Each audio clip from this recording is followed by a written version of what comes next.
Graça e paz. Se você viu os vídeos anteriores, nós falamos sobre vida devocional diária com Deus. E aí, a pergunta é: como fazer um devocional? Como conduzir o meu tempo devocional? Porque o tempo com Deus, ele é muito pessoal. E é um tempo em que nós devemos, acima de tudo, ter uma sensibilidade, ser sensíveis ao Espírito Santo. Mas há algumas coisas que servem como ferramentas e precisam estar presentes nesse momento devocional. Sugestões em relação a essas práticas indispensáveis é o que eu queria compartilhar com você. A primeira é a meditação.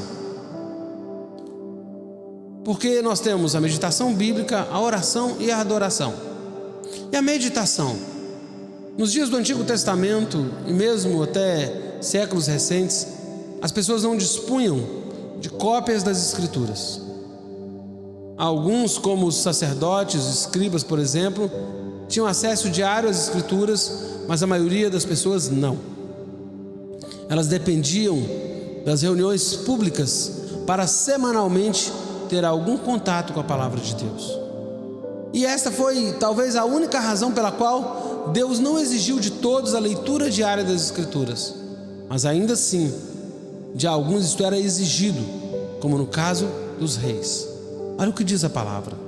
Também, quando se assentar no trono do seu reino, escreverá para si um traslado dessa lei num livro, do que está diante dos levitas e sacerdotes, e o terá consigo e o lerá todos os dias da sua vida, para que aprenda a temer ao Senhor seu Deus, a fim de guardar todas as palavras dessa lei e estatutos para os cumprir. Foi por esse contato diário com as Escrituras que Davi pôde escrever um salmo tão belo como o Salmo 119. Creio que Deus espera que aqueles que desejam viver próximos dele, Ele espera daqueles que desejam viver próximos dele um tempo diário com sua palavra, que envolve pelo menos 3 atividades distintas, além dessa leitura em si. Falar, que é confissão e testemunho aos outros. Meditar, que é refletir e analisar cuidadosamente. E praticar, que é viver o que está escrito, é obedecer a palavra. Deus disse a Josué: não cesse de falar deste livro da lei, antes medita nele dia e noite, para que tenhas o cuidado de fazer segundo tudo quanto nele está escrito. Então farás prosperar o seu caminho e serás bem-sucedido.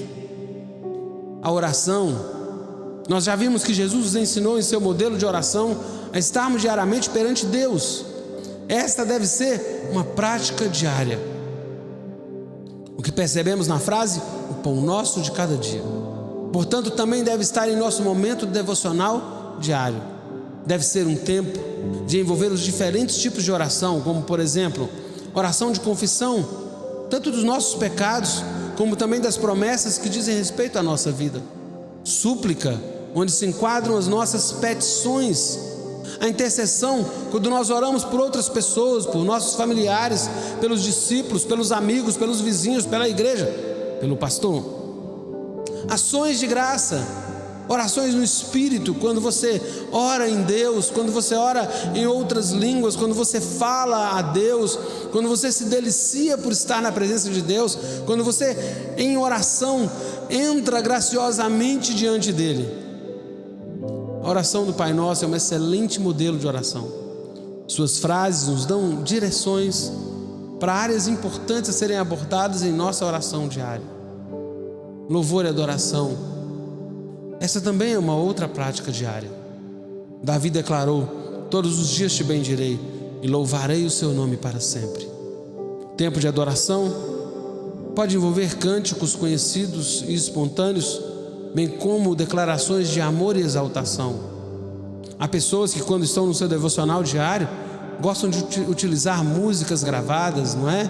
Talvez um podcast, talvez uma linha, né, de músicas que você preparou antecipadamente lá no seu smartphone, no seu telefone, Talvez no YouTube você separou músicas para que você possa estar sendo ministrado e cantando e adorando nesses momentos, o que deve ser visto como um acréscimo ao momento de adoração, né? Embora ouvir louvores não substitui louvar, são duas coisas distintas, mas acompanhar o louvor gravado não deixa de ser um bom recurso.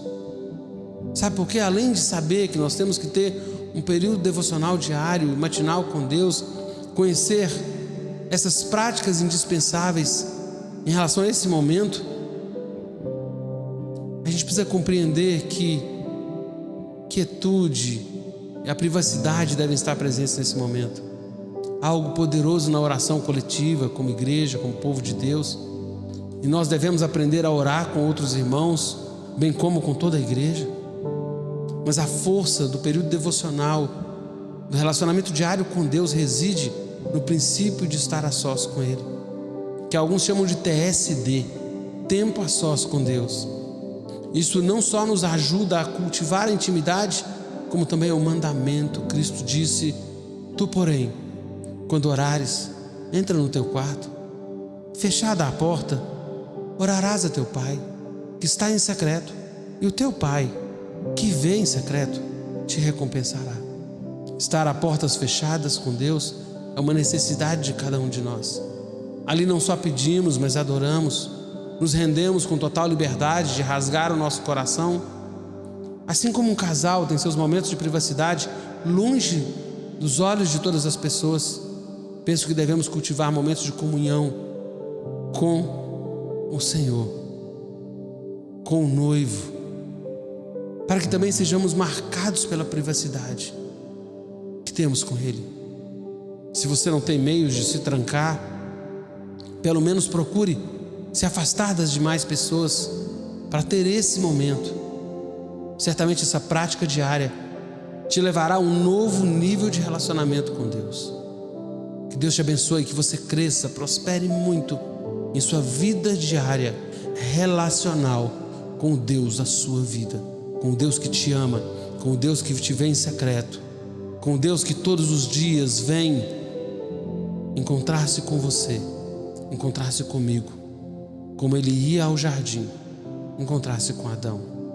Que Deus te abençoe e que eu e você possamos prosperar nessa tarefa maravilhosa, nesse prazer, nessa alegria de uma vida devocional. Deus te abençoe, em nome de Jesus.